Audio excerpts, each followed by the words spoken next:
En nombre de la familia de María Teresa, les gracias, estamos por los mayores, a los organizadores, por supuesto, de esta Semana de les Lletres en homenaje a Tere,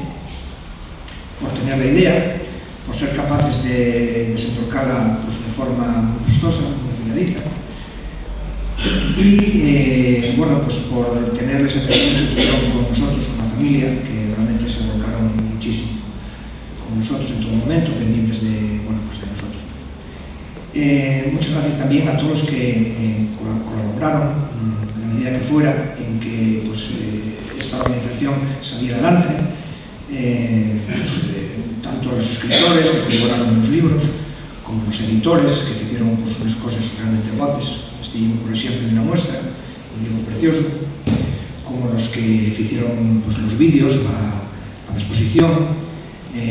la cartelería, que está tu sesión, supongo que en Media Asturias,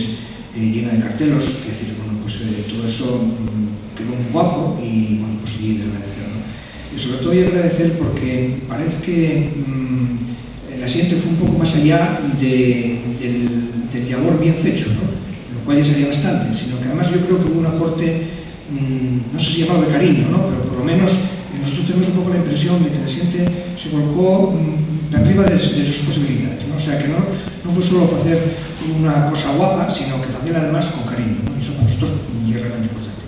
Yo prestaríame darles gracias individualmente a cada uno de los que colaboraron en todo esto, claro, evidentemente es imposible, ¿no? Pero sí quiero pues, citar a estas personas que más trabajaron con nosotros, con la familia, que estuvieron muy presentes, y bueno, que son la directora general, Consuelo Vega,